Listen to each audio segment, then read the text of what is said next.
adjustment. I had my first real full-blown panic attack during that time. I'm about to have one. Sitting here now. I hear you talking about this, Sue, and that's one of the things that I struggle with the most right now in my life is being a public success but a private failure. Like with my sons, they're 12 and 13, and I have hardly any relationship with them.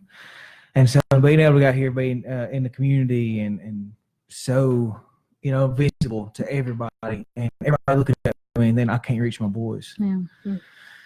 I struggle with that. I'm just sitting here. I'm just like, gosh, I got to figure out a way to some outside of my control. Mm-hmm. That's the only thing I keep doing is doing, exactly what I'm doing right now, and to try to be that leader for them whenever that time comes that they can make that choice to come around more.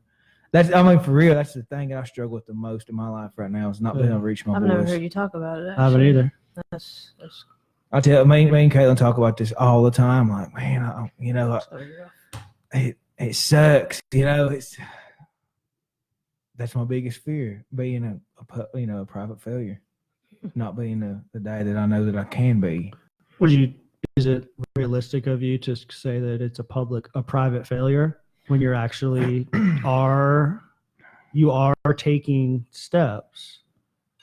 These types of I'm not doing enough. This is hard. How are you not doing enough? Like my oldest son, he's got an amazing mom and a great stepdad. And I was about 6 months when he was 6 months old.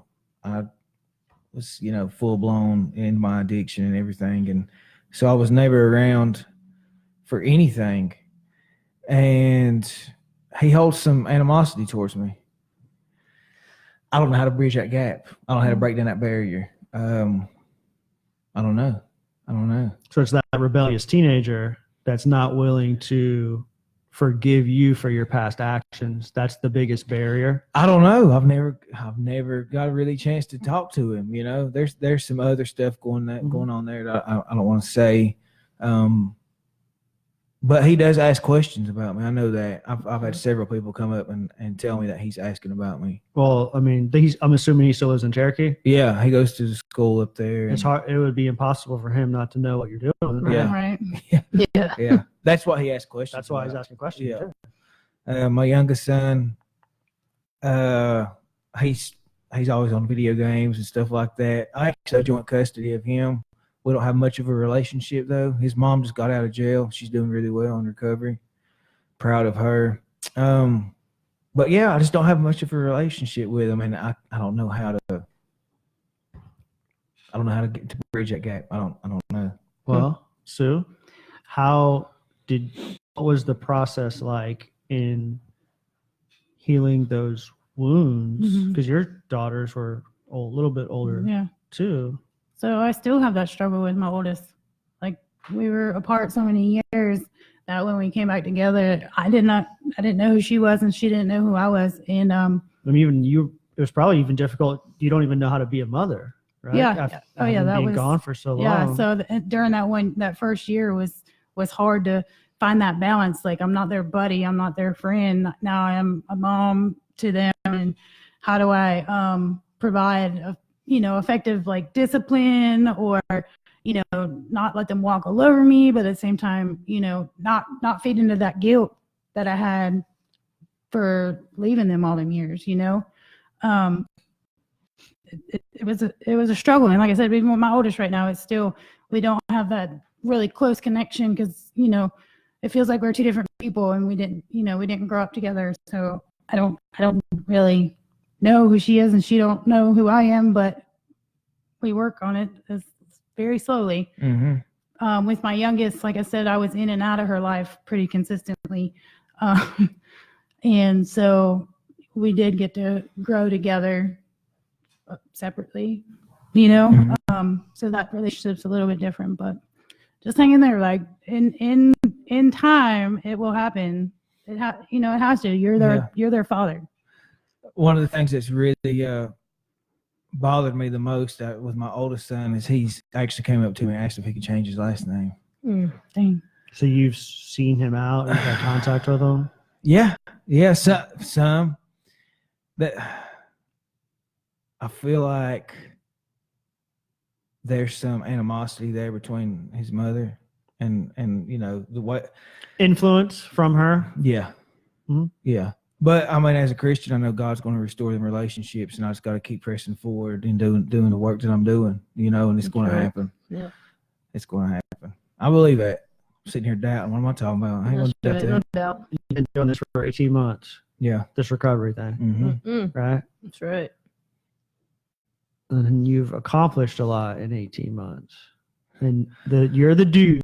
You're the dude. I know. Success, Listen to private me. failure, No, man. drop that. You Yeah, drop that right now. private If I hear you failure. say that again, man, Yeah. you drop that right now, my friend, because that is not the Caleb McCoy that I know. The Caleb McCoy that I know is the dude that goes out and says he's going to do something and follows through with it. He goes in front of tribal council and he tells them he's going to run to Oklahoma. And 6 months later, he's running to Oklahoma. That's right. Right?